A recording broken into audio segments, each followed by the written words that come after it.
Ini sudah sering saya kasih contoh kalau masih ingat. Kalau kita bangun tidur pagi hari kemudian flu, ya, maka sabar. Bagaimana cara sabarnya? Oh, terima dulu, Allah sudah takdirkan. Kemudian ikhtiar, minum obat, ya, lakukan apa saja bentuk ikhtiar yang dihalalkan dalam agama, maka itu sabar namanya. Begitu pula dengan sabar itu dibagi tiga oleh para ulama. Tadi definisi sabar, menerima takdir Allah dan ikhtiar mencari jalan keluar. Kalau sabar dibagi ke dalam tiga hal atau tiga keadaan dalam kehidupan kita. Yang pertama, sabar dalam ketaatan kepada Allah. Sabar dalam ketaatan kepada Allah. Jadi butuh kesabaran. Dulu di majelis ilmu begini 1 jam, 2 jam, butuh kesabaran. Menuntut ilmu. Sampai pada ulama mengatakan orang yang menuntut ilmu tidak dibekali dengan sabar dan waktu luang serta harta, dia tidak akan mendapatkannya. Tidak bisa. Kalau kita nggak sabar teman-teman sekalian, nggak bakal dapat ilmu itu. Kalau kita nggak sabar untuk bangun sholat malam, untuk sholat, walaupun mengantuk, tidak akan dapat pahalanya. Kalau kita tidak sabar dalam pergi haji, dengan panasnya, dengan jarak jauhnya, dengan harta yang dikeluarkan, tidak akan dapat. Begitu pula dengan jihad, begitu pula dengan seluruh jenis ibadah. Yang kedua, sabar dalam meninggalkan maksiat. Setiap orang di antara kita pasti terlintas peluang untuk berzina, untuk bohong, untuk menipu. Karena di depan mata kita semua peluangnya ada. Setiap saat orang bisa lakukan. Sabar. Pada saat sedang datang cobaannya, datang godaan syaitan, kita sabar. Redam diri. Jangan diiyakan. Sampai dalam pepatah bahasa Arab dikatakan, sungguh kesabaran dalam meninggalkan kemaksiatan adalah sebuah karunia yang sangat besar. Maksudnya dari Allah subhanahu wa ta'ala. Allah berikan itu. Yang ketiga, sabar dalam cobaan harian. Sabar dalam cobaan harian. Jadi seperti gangguan orang, ya, kehilangan barang, apalah kehilangan orang yang dicintai dan seterusnya, sabar.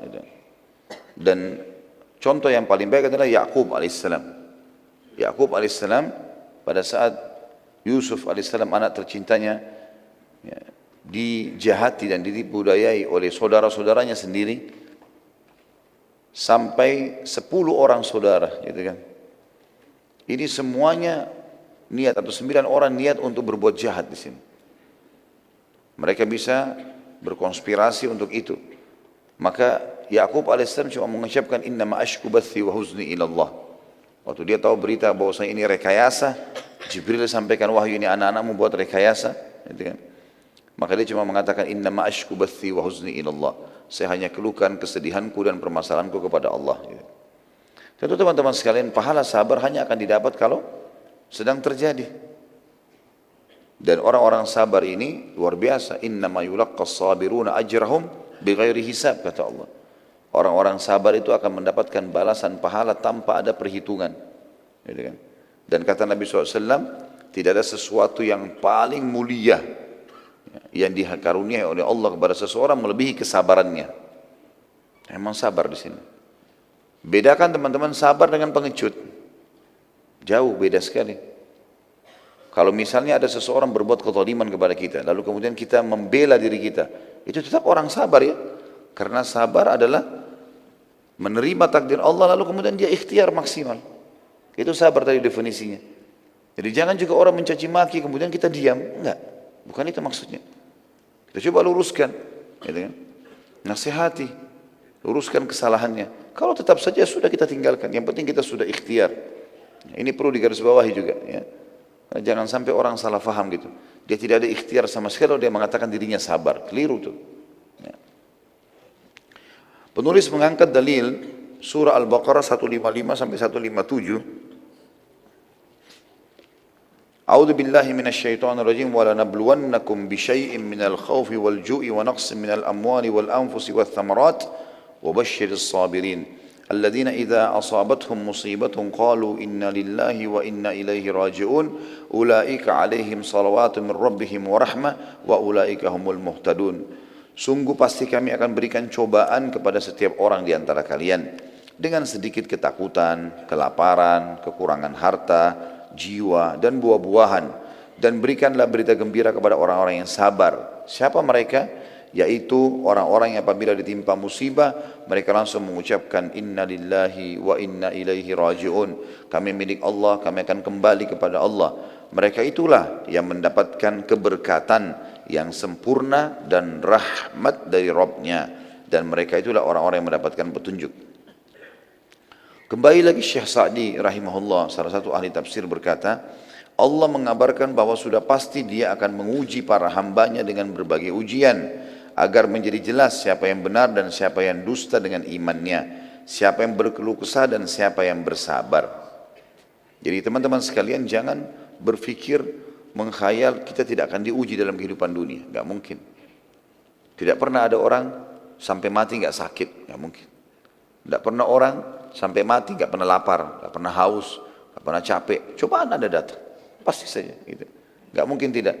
Tidak pernah orang di antara kita hidup kemudian tidak dicaci maki oleh orang atau tidak dihina. Karena Rasulullah SAW manusia yang terbaik pun dihina, dicaci maki. Tidak mungkin orang di antara kita tidak punya permasalahan dalam kehidupannya, dalam rumah tangganya, dengan anak-anaknya. Rasulullah SAW mengalami itu. Gitu kan? Jadi ada semuanya. Cuma bagaimana caranya kita sabar. Tentu teman-teman sekalian, puncak daripada pahala sabar adalah seseorang tidak berkeluh kesah kecuali kepada Allah dan ahlinya. Allah dan ahlinya. Jadi dia mengeluh kepada Allah SWT tentang musibah yang sedang datang, kemudian dia menanyakan orang-orang yang bijak, yang kira-kira memang ahlinya di situ. Misalnya dia sakit, dia konsul sama dokter. Boleh dia berkeluh kesah. Ditanya apa sakit, oh dada saya yang sakit, punggung saya yang sakit. Harus dia sampaikan. Ini boleh karena ahlinya. Tapi kalau semua orang, jangan. Jadi, semua orang. Ada orang flu satu kampung tahu dia flu. Semua orang tahu. Untuk apa ini? Saya flu semuanya. Sabar ya. Kalau ahlinya silahkan. Kalau enggak, apa gunanya kita ngomong sama dia? Enggak ada manfaatnya. Hanya akan mengurangi kadar pahala saja. Hanya akan mengurangi kadar pahalanya. Ini adalah sunnatullah, kata beliau, para hambanya, kepada para hambanya. Karena sekiranya kegembiraan terus diperoleh orang-orang yang beriman dan mereka tidak menerima satu ujian pun, niscaya akan terjadi percampuran yang notabene-nya adalah kerusakan. Jadi kalau orang tidak pernah sakit, dia tidak tahu nilainya kesehatan. Kalau dia tidak pernah melalui kehilangan, dia tidak tahu bagaimana menghadapi atau mensyukuri nikmat yang sedang ada itu. Seterusnya. Bukankah kita akan lebih tahu nikmatnya minum air dingin pada saat kita sedang meriang? Kita lagi meriang, kita lihat orang di depan kita minum, enak sekali neguk air es. Oh enak sekali kalau saya lagi sehat kayak dia ya. Di situ kita tahu nilainya. Kalau selama ini kita nggak pernah sama sekali meriang, nggak pernah demam, nggak pernah sakit. Kemudian kita minum, nilainya itu beda. Allah SWT datangkan dengan hikmahnya semua itu agar kita tahu. Agar kita tahu. Juga termasuk ya, manfaat daripada ujian itu sendiri adalah seseorang jadi menyadari kalau dunia ini sebentar, karena kan dia lalui. Akan ada kehidupan yang tanpa cobaan, yaitu di akhirat nanti, di surga dengan izin Allah. Lalu dikatakan, namun kebijaksanaan Allah menetapkan untuk memisahkan ahli kebaikan dan ahli keburukan.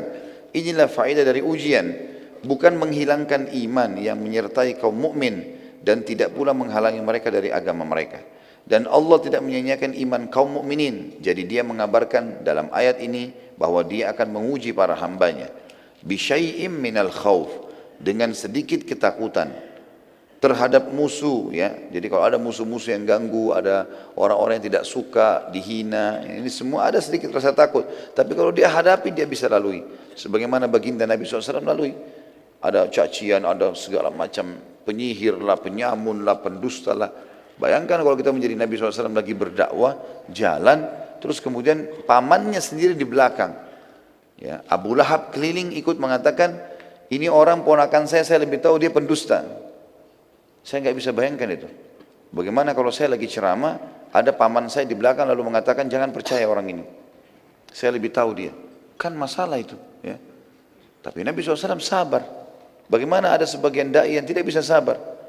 Sedikit saja telat. Ya, sedikit saja jamaahnya tidak datang atau jumlahnya sedikit atau mungkin apa sajalah alasannya. Ya, ada yang bicara dengan dia sesuatu atau menghinanya atau lalu kemudian dia tidak sabar. Kemudian langsung saja emosional, langsung tinggalkan masjid, langsung segala macam. Allah mengatakan dalam Al-Quran kepada Nabi SAW, A'udzu billahi minasyaitonir rajim, walau kunta faddan ghalidhal qalbi lam faddu min hawlik. fa'fu wasfahu. Ya. Jadi yang dimaksudkan dengan ayat ini adalah kalau seandainya kau keras hati hai Muhammad, tidak bisa sabar dalam berdakwah, tidak menyampaikan dengan lemah lembut, maka pasti orang akan bubar dari sekitarmu. Enggak mungkin itu. Maka kita harus sabar di sini, sabar melalui banyak cobaan-cobaan dalam kehidupan kita. Yang jelas orang beriman tahu kalau Allah Subhanahu wa taala tidak akan menyia-nyiakan dia. Dikatakan juga wal ju'. Tadi kan dikatakan bisyai minal khauf, sedikit rasa takut dari musuh-musuh atau orang yang tidak suka. Wal ju' dan rasa lapar, yakni sedikit kelaparan. Artinya tiap hari kita akan lalu rasakan ada lapar itu. Akan ada rasa lapar. Tapi lapar itu tujuannya untuk mengetahui nilai dari makanan. Nah, kalau orang kenyang terus, dia nggak tahu nilainya makanan. Orang lapar itu luar biasa tahu nilainya makanan. Kalau kita lapar nasi sama sambal saja sama tempe enak. Tapi kalau kita sudah kenyang, udah makan 2 piring, dihidangkan lagi ayam goreng, kambing bakar, udah nggak mau makan. Jadi lapar itu sebuah nikmat sebenarnya. Makanya kalau lagi lapar kita mengatakan alhamdulillah lapar, bukan aduh lapar. Karena dengan lapar kita tahu nilainya makanan. Kalau capek ngantuk, alhamdulillah saya capek. Bukan aduh capek. Haus juga begitu. Alhamdulillah saya haus. Karena dengan capek kita tahu nilainya istirahat. Kita kalau dari pagi bekerja sampai malam, capek. Tidur 2-3 jam malam hari. Enak sekali, luar biasa. Supir yang lagi bawa mobil keluar kota, ngantuk. Begitu dia tidur 1-2 jam, segar, enak. Tahu nilainya. Tapi kalau orang dari pagi tidur terus sampai malam, malam disuruh tidur lagi, kira-kira masih mau tidur? Jadi kan kita jadi tahu nilainya sesuatu kan gitu. Jadi tahu nilainya sesuatu gitu. Kemudian dikatakan juga oleh beliau di sini, walju dengan sedikit rasa lapar karena sekiranya Allah menguji mereka dengan segala ketakutan atau kelaparan, niscaya mereka binasa. Ujian itu mengurangi, bukan membinasakan. Jadi yang dimaksud dengan Allah mengatakan sedikit dari rasa takut, rasa lapar, Allah tidak akan mungkin membuat kita lapar terus. Jadi Allah tidak akan mungkin menguji orang akan lapar terus atau haus terus, tidak. Ada saja dia tinggal makan, hilang laparnya. Dia minum tinggal hilang hausnya. Tapi datang cobaan-cobaan tersebut dan itu juga untuk manusia mengetahui kelemahan mereka. Dan lanjutan ayat wa naqsim minal amwal dan kekurangan harta ini mencakup semua kekurangan yang menimpa harta berupa bencana-bencana alam, tenggelam, hilang, harta diambil orang-orang zalim atau yaitu para raja zalim atau perampok-perampok lainnya. Jadi tidak mungkin seseorang di antara kita melalui hidupnya teman-teman tidak pernah hartanya diambil orang. Ada saja orang utang nggak bayar, ya, atau jatuh barangnya diambil orang, atau dicuri, itu dilalui memang. Dengan cara seperti itu kita jadi tahu punya pengalaman hidup dan tahu nilainya barang itu. Biasa orang teledor, ya, HP-nya taruh sembarangan, tapi begitu hilang baru dia tahu nilainya. Maka dengan hilang itu dia harus ambil pelajaran, terutama orang beriman. Sebagaimana sabda Nabi SAW, la yaldagul mu'min fi juhri marratain. Tidak boleh orang mukmin masuk ke lubang 2 kali. Sudah jatuh di situ kemarin, jangan ulangi lagi. Sudah pengalaman, lebih hati-hati. Saya subhanallah pernah jalan, naik motor waktu itu pergi taklim di Jakarta, ada terowongan saya masuk, sebenarnya tidak terlalu cepat sih, tapi HP saya taruh di kantong depan, jatuh. Di jalan raya, pecah bagian belakangnya gitu. Saya mampir, saya ambil. Saya jadikan pelajaran, subhanallah.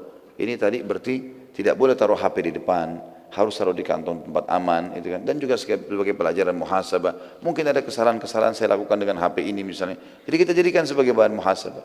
Begitulah semestinya orang beriman. Dikatakan wal anfus, ya, lanjutan ayatnya, dan kekurangan jiwa, yakni perginya orang-orang yang dicintai seperti anak, kerabat, sahabat, dan berbagai penyakit yang menimpa tubuh hamba atau tubuh orang-orang yang dicintai. Kemudian watsamarat dan juga hasil dari panen buah-buahan, yakni biji-bijian, buah kurma dan semua pohon serta sayur-sayuran dengan cuaca dingin, kebakaran atau penyakit-penyakit alam berupa hama belalang dan semisalnya. Enggak mungkin ada orang punya kebun enggak pernah selalu panen maksimal, enggak mungkin. Enggak normal itu. Atau ada perusahaan untung terus, enggak pernah ada turunnya, enggak mungkin. Itu sudah sunnatullah. Kalau kita faham ini sunnatullah teman-teman, ini pasti akan terjadi dengan hikmah Allah. Pada saat kita sehat, kita pasti akan sakit. Pada saat kita muda, kita pasti akan tua. Pada saat siang datang, malam akan datang. Gitu kan? Pada saat kita kuat, ada saatnya kita lemah. Ya, pada saat kita untung, ada saatnya kita rugi. Kita akan siap menghadapi kehidupan. Karena ini sunnatullah, nggak bisa dipungkiri. Jadi jangan antum bilang, oh saya kalau sudah beriman berarti saya tidak akan ada cobaan. Enggak, cobaan akan datang. Justru cobaan itu fungsinya untuk meninggikan derajat, memberikan pengalaman-pengalaman hidup. Kita jadi kuat dalam melalui kehidupan ini. Seperti itulah. Kata beliau, perkara-perkara ini pasti terjadi karena Allah yang Maha Tahu telah mengabarkannya, maka semua terjadi sebagaimana yang telah diberitakannya. Kelebihannya orang beriman diberikan jalan keluar, solusinya sederhana, sabar. Ketika musibah tersebut terjadi, maka manusia terbagi menjadi dua golongan. Ada yang berkeluh kesah dan ada yang bersabar. Orang yang berkeluh kesah mendapat dua musibah, kehilangan yang dicintai, yaitu adanya musibah ini, dan kehilangan sesuatu yang lebih besar darinya, yaitu pahala karena melaksanakan perintah Allah agar bersabar. Jadi kalau ada orang kena sakit misalnya, orang yang berkeluh kesah, dia rugi dari dua sisi. Misal dia bangun tidur sakit, sudah tetap kena. Berkeluh kesah, menyampaikan sana sini sakitnya, tidak akan ada manfaat buat dia. Ingat, kecuali kepada Allah dan ahlinya, itu lain.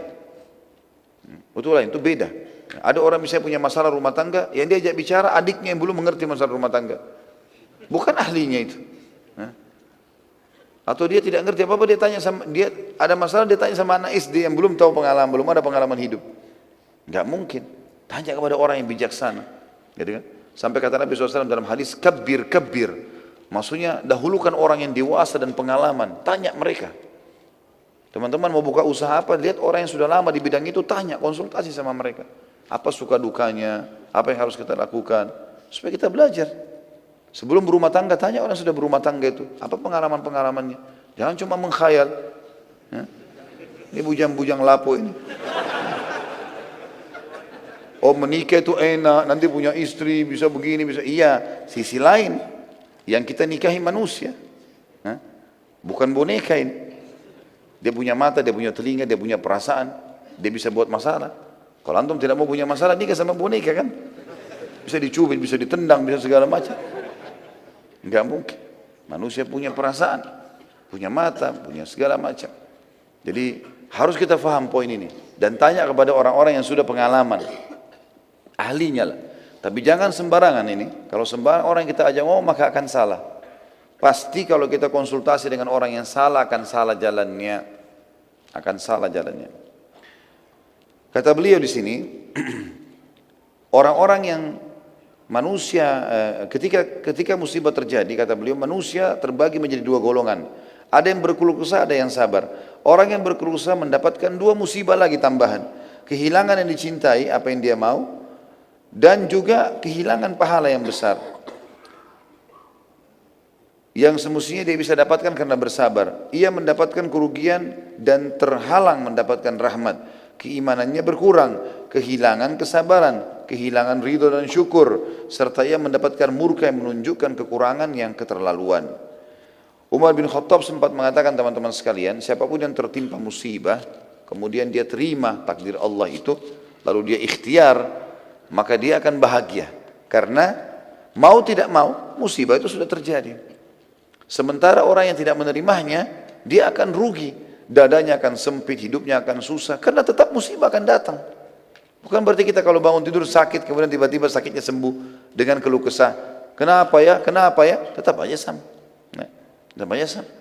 Maka solusi yang terdekat adalah sabar. Sabar.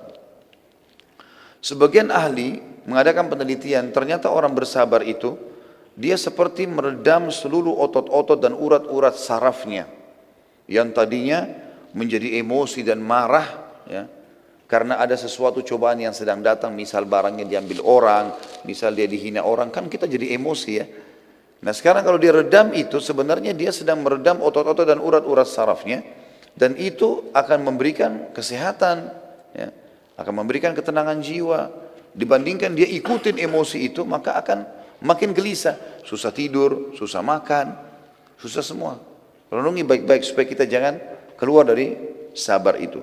Adapun orang yang diberikan taufik untuk bersabar ketika mendapatkan musibah-musibah ini, lalu menahan dirinya dari sikap marah, baik ucapan maupun perbuatan, mengharap pahala yang di sisi Allah, dan ia tahu bahwa pahala yang didapatkannya dengan kesabaran itu lebih besar daripada musibah yang diperolehnya. Bahkan musibah itu suatu kenikmatan baginya, karena musibah menjadi jalan untuk meraih apa yang lebih baik dan lebih bermanfaat baginya daripadanya, dari masalah yang sedang dihadapi. Dan berarti ia telah melaksanakan perintah Allah dan meraih pahala. Oleh karena itu Allah Subhanahu wa taala berfirman, "Wabashshiris sabirin." Dan sampaikanlah kabar gembira kepada orang-orang yang sabar. Karena sabar jelas harus menghadapi masalah. Tapi Allah bilang berita gembira buat mereka. Yakni beritakanlah kabar gembira kepada mereka bahwa mereka akan disempurnakan pahala mereka dengan tanpa batas. Orang-orang yang bersabarlah yang mendapatkan berita gembira yang besar dan anugerah yang besar. Kemudian Allah menyifati mereka juga dalam firman-Nya, "Alladzina idza asabathum musibah", yaitu orang-orang yang apabila ditimpa bagi mereka musibah, yakni segala sesuatu yang menyakitkan hati atau badan atau keduanya, sebagaimana telah disebutkan sebelumnya. Jadi ada saatnya memang. Jangan teman-teman begitu ada musibah, kenapa ya? Maksudnya kenapa ini bukan berkeluh kesah kayak tidak menerima takdir Allah. Tidak, kita terima. Tapi kalau kita bertanya, kenapa bisa terjadi misalnya, tujuannya untuk mencari jalan keluar itu nggak ada masalah. Tapi kalau untuk berkeluh kesah ini yang dilarang, karena pahalanya hilang. Qalu inna lillah, mereka mengucapkan kami milik Allah, yakni hamba-hamba kepunyaan Allah yang diatur menurut perintahnya. Kita tidak memiliki sedikit pun dari jiwa dan harta kita. Jika Allah menguji kita dengan sesuatu darinya, berarti Allah yang paling penyayang di antara para penyayang telah mempergunakan milik dan hartanya. Tidak bisa ada yang menghalanginya. Bahkan merupakan kesempurnaan penghambaan hamba ialah ia tahu bahwa terjadinya bencana itu datangnya dari Allah, Raja yang maha bijaksana, yang lebih penyayang kepada hamba-hambanya daripada dirinya sendiri. Sedikit makna potongan di sini. Kadang-kadang subhanallah teman-teman sekalian, ada dosa yang kita lakukan, kita nggak tahu bobotnya dosa itu, dan tidak cukup dengan istighfar.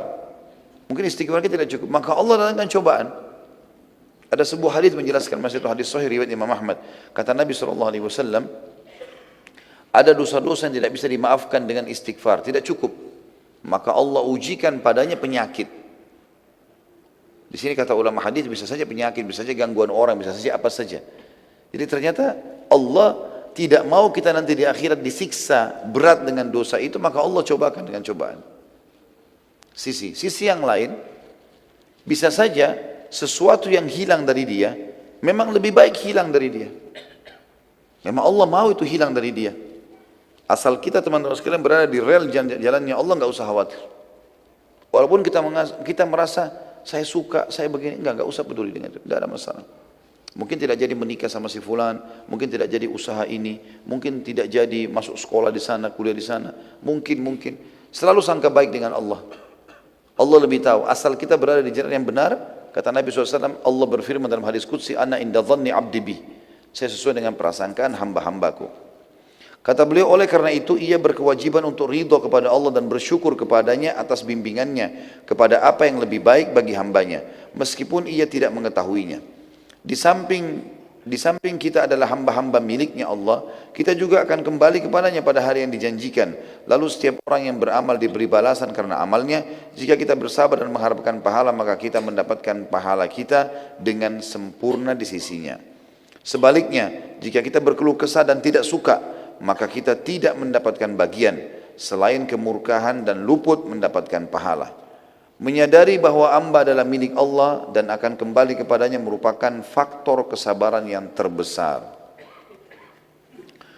Ulaika, tafsirnya, mereka itulah, yakni orang-orang yang disifati dengan kesabaran tersebut.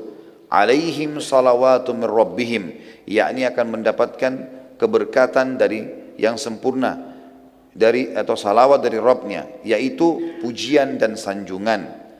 Warahmah, dan rahmat atau karunia yang besar. Di antara rahmatnya Allah kepada mereka ialah Dia memberi taufik kepada mereka untuk bersabar, yang dengannya mereka akan memperoleh pahala yang sempurna.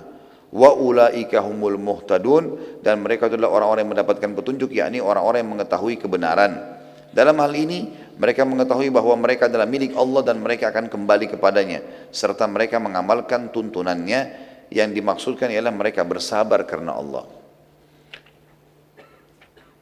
Ayat ini menunjukkan bahwa siapa yang tidak sabar, maka ia mendapatkan kebalikan dari apa yang didapatkan dari orang-orang yang bersabar. Akibatnya ia akan mendapatkan celaan dari Allah, hukuman, kesesatan, dan kerugian. Betapa besarnya perbedaan di antara dua golongan itu. Betapa kecilnya kepenatan orang-orang yang bersabar dan betapa besarnya kepenatan orang-orang yang berkeluh kesah.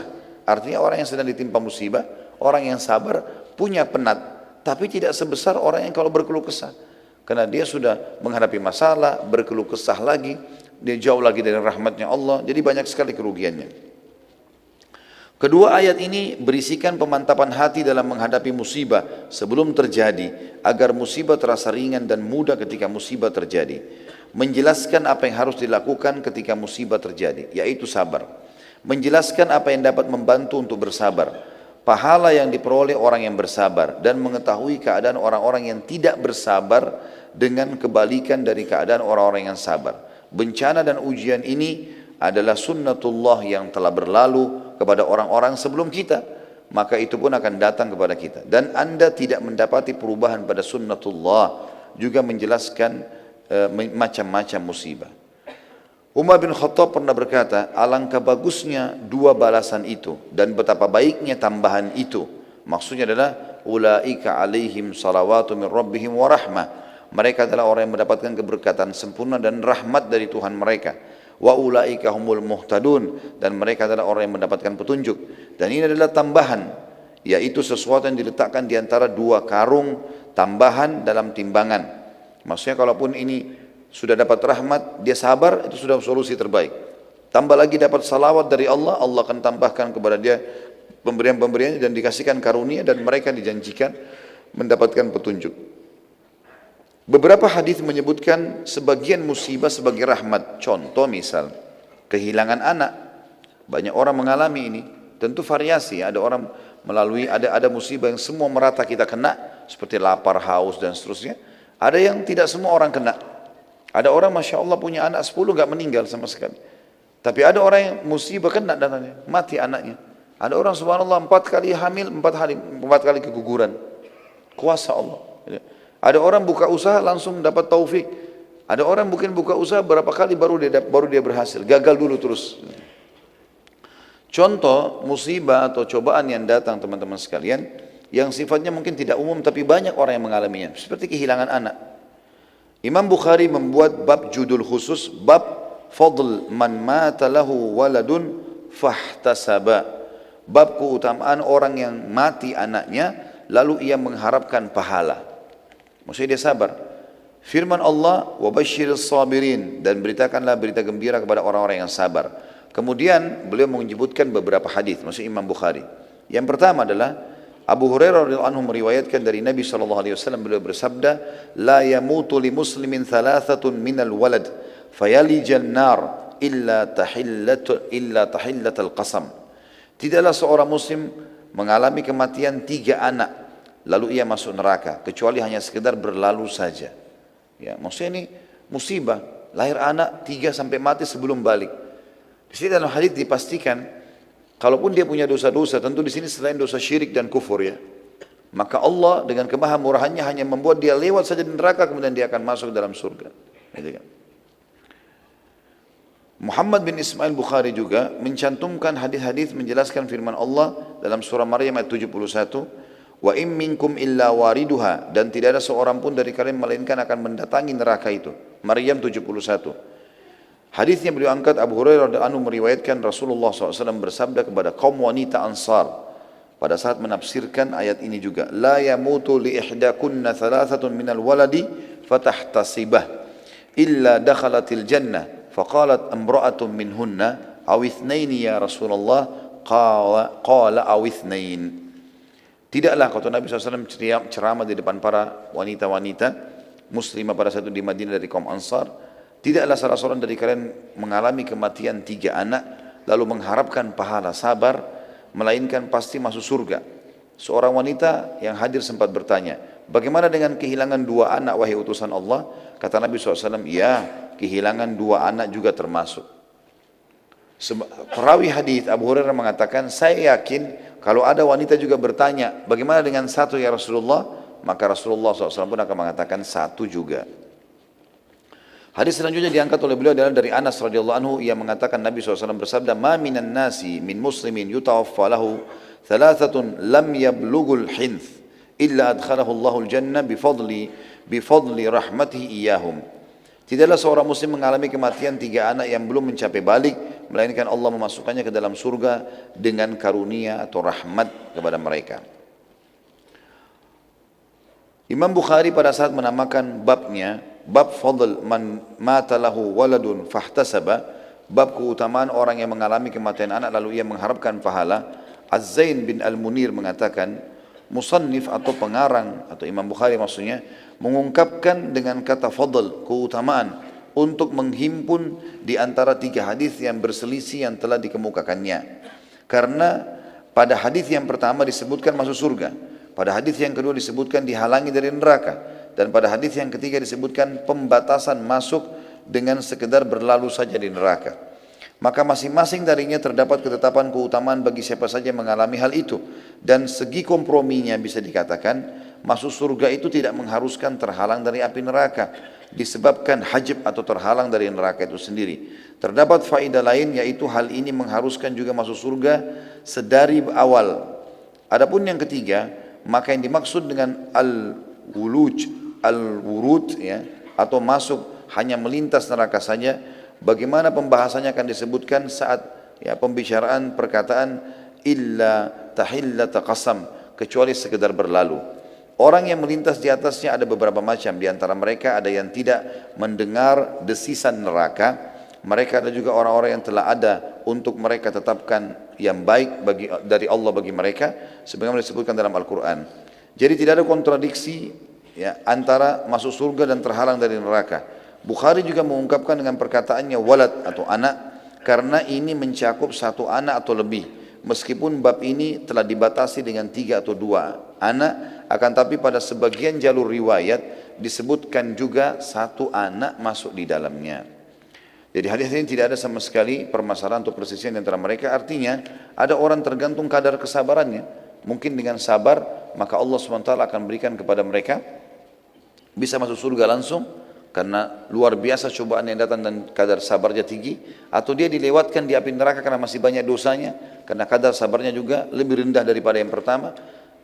Dan juga ada orang subhanallah yang sudah langsung diselamatkan dari api neraka oleh anak-anaknya tadi atau dalam musibah yang sedang menimpanya tanpa hisab. Kemudian diangkat oleh beliau, dikatakan juga musannif atau Bukhari mengangkat hadis dari Abu Hurairah secara marfu'. Yaqulullahu ta'ala, "Ma li 'abdil mu'min 'indi jazaa'un illa idza kabattu safiyatu min ahli dunya thumma ihtasab illa al-jannah." Allah berfirman dalam hadis qudsi, tidaklah hambaku yang beriman memiliki pahala di sisiku ketika aku wafatkan orang yang dicintainya dari ahli dunia, kemudian ia berharap pahala melainkan surga.